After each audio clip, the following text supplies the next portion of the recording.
Salam sejahtera, nama saya Cikuli Susan daripada OUM Cawangan Bintulu. Saya mengambil jurusan Bachelor of Manufacturing and Management. Pada hari ini saya akan membentangkan sedikit tentang pengurusan projek, pengurusan konflik, pengurusan konflik di untuk satu projek. Konflik merupakan satu elemen di dalam kehidupan manusia sama ada di tempat kerja ataupun di luar tempat kerja. Konflik ini sering berlaku di mana-mana.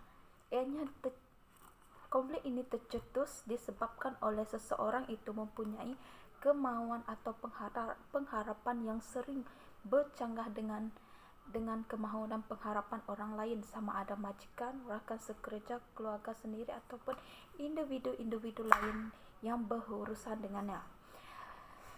Definisi konflik. Konflik menurut Thomas pada 1976, konflik merupakan satu proses yang bermula apabila satu pihak menganggap pihak lain telah menghambarkan satu kepentingan diri. Definisi ini merangkumi jenis konflik antara individu dan di dalam kumpulan. Jenis-jenis konflik, ada 3 jenis konflik utama, yaitu konflik diri, konflik antara manusia, interpersonal, dengan konflik pasukan. Untuk konflik diri bersifatkan pendirian atau antara sendiri di dalam tugas dengan kehidupan seharian yang perlu membuat keputusan yang melibatkan banyak alternatif. Apakah sebab konflik ini timbul? Pertama, sebab konflik timbul adalah terpaksa memilih antara beberapa alternatif yang bersesuaian. Kedua adalah terpaksa memilih alternatif yang mempunyai kedua-dua kesan positif dan mempunyai kesan negatif. Dan yang terakhir adalah alternatif yang mempunyai kesan negatif sahaja. Untuk antara manusia ataupun interpersonals, konflik adalah antara manusia berlaku di mana sahaja, terutamanya di tempat kerja ataupun di mana-mana projek juga boleh berlakunya. Sering berlakunya konflik antara manusia, yaitu interpersonal. Sumber yang tidak mencukupi, percanggahan pendapat atau persepsi, ataupun tersalah anggap ataupun sebagai dan sebagainya yang merupakan sebab-sebab timbulnya konflik. Berlaku di mana terdapat hubungan manusia, terutamanya apabila mereka perlu berkomunikasi dan bekerja sama untuk mencapai matlamat dan tanggungjawab mencapai matlamat yang sama, tetapi berlayanan peranan dan tanggungjawab untuk keperluan.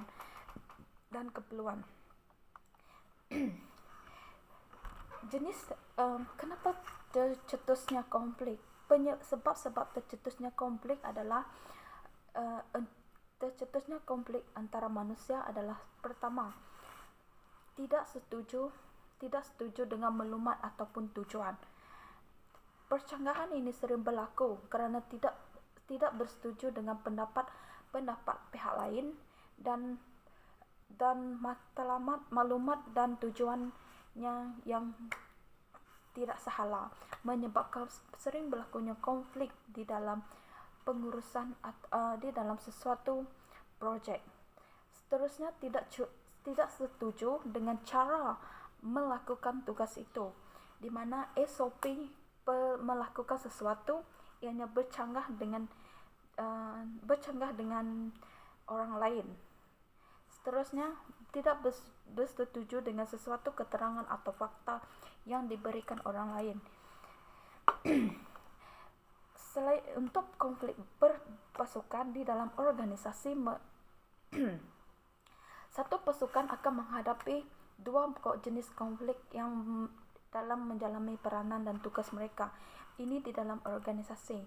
Konflik di dalam organisasi samalah dengan pasukan mengalami konflik sesama sendiri disebabkan sebab-sebab tertentu, sama ada masalah personal dan masalah kerja. Konflik pasukan merupakan konflik yang tercetus antara satu pasukan dengan pasukan lain, umpamanya antara sebagai contoh, pasukan sumber kerja manusia dengan pasukan kerja keuangan yang disebabkan mereka bercanggah pendapat tentang pembelanjaan dan faedah kaki tangan. Konflik pasukan perlu dititik beratkan dan diuruskan dengan baik demi kebaikan dan peningkatan prestasi pasukan di dalam organisasi.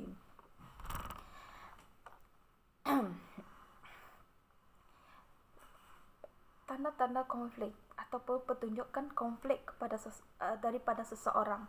Sikap ciri-ciri orang yang menunjukkan berlakunya konflik di dalam organisasi, diri sendiri, pasukan dan interpersonal. Pertama, seorang itu tidak mau bekerja sama. Kedua, percanggahan personality, perbezaan matlamat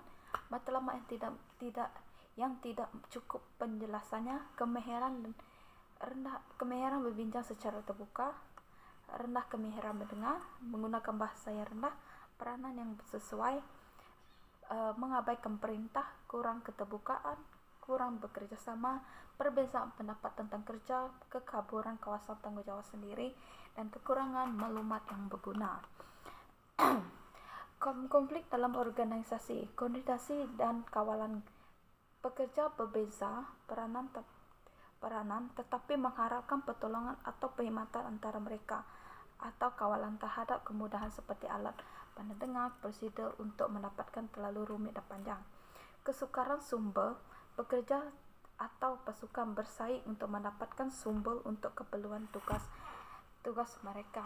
Ini sering berlaku di mana-mana projek ataupun di dalam organisasi. Konflik sebegini disebabkan kekurangan sumber.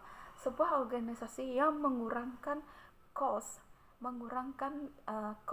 di dalam untuk pembelanjaannya, sering kali berlaku konflik untuk kekurangan sumber. Seterusnya, konflik juga turut boleh berlaku disebabkan oleh komunikasi. Komunikasi adalah berbentuk maklumat yang disampaikan kurang jelas, kepercayaan rendah antara penyelia, pekerja dan antara bahagian. Seterusnya, peranan dan penggantungan yang tidak jelas. Pekerja tidak diberitahu kawasan dan tanggungjawab tetapi menerima teguran kerana tidak menyelesaikan. Dua masalah ini juga merupakan perkara yang sering berlaku. Pertama, komunikasi di mana-mana sering berlakunya konflik komunikasi di antara orang lain. Konflik antara manusia tersilap pemahaman, di mana pekerja salah faham tentang apa yang perlu dicapai. Seperti yang first tadi, yaitu masalah komunikasi. Tersilap pahaman ini berlaku apabila komunikasi yang disampaikan oleh pihak pengurusan ataupun ketua tidak jelas, menyebabkan sering berlakunya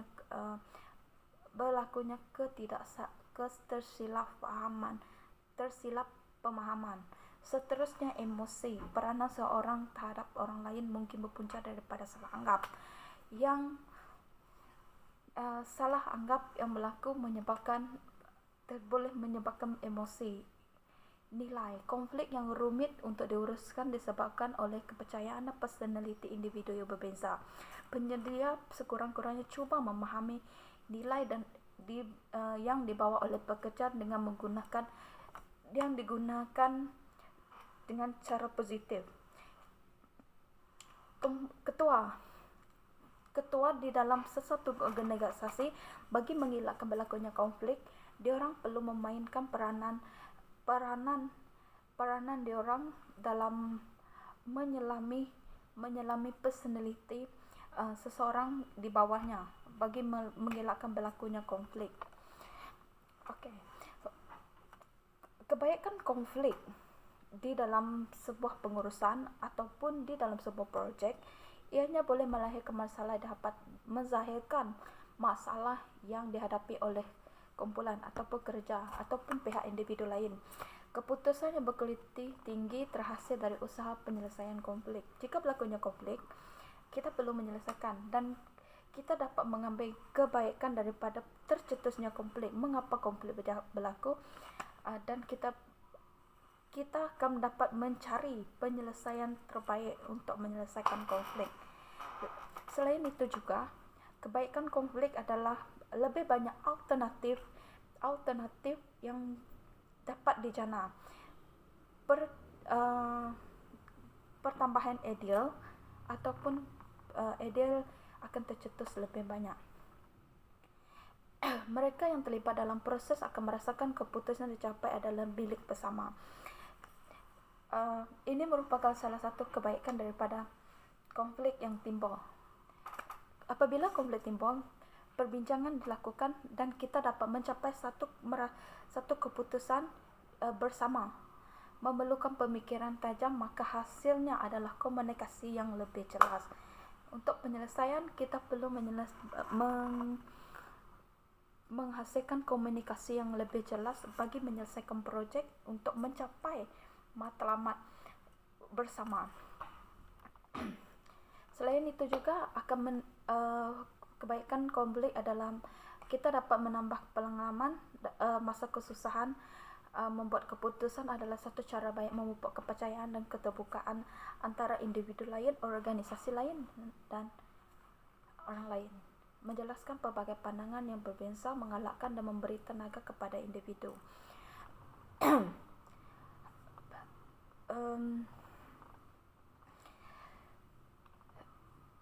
Peranan seterusnya untuk menyelesaikan konflik ini, kita strategi dalam menangani konflik, kita perlu mengelakkan persaingan dan memberikan pemufakatan, penyesuaian untuk menangani. Pertama ada pengalakan, tidak mengedahkan atau memendamkan konflik, alih kumpulan mengelakkan konfrontasi karena sikap yang tidak peduli dan tidak kisah di dalam peringkat penafian. Individu yang berkonflik adalah tidak agresif dan tidak bekerja sama. Untuk penyelesaiannya, individu yang bekerja sama tetapi tidak agresif lebih suka strategi memuaskan kepentingan orang lain tanpa memikirkan kepentingan diri sendiri. Mereka ini selalunya berkorban demi kepentingan orang lain. Selain itu, untuk persaingan, untuk menangani konflik dari segi persaingan, kompromi atau perkongsian adalah jalan tengah yang diambil bagi interaktif dan kerjasama. Ianya lebih kepada pemuasan separa kepentingan kedua-dua pihak atau lebih kepada pertukaran konsisi untuk mencari jalan tengah. Seterusnya, pemufakatan. Strategi ini adalah mementingkan interaktif yang bekerja sama dengan memerlukan pelaburan massa tenaga yang tinggi bagi tujuan penyelesaian masalah bersama. Pemufakatan ini sering dilakukan oleh organisasi untuk menyelesaikan konflik. Secara kesimpulannya, mentor ataupun ketua boleh memainkan peranan penting dalam membantu mentee ataupun anak buah dalam memahami jenis konflik, kehadiran dan keperluan harian manusia, faedah dan masalah yang dibawa oleh konflik dalam perhubungan antara manusia serta strategi untuk menguruskan konflik.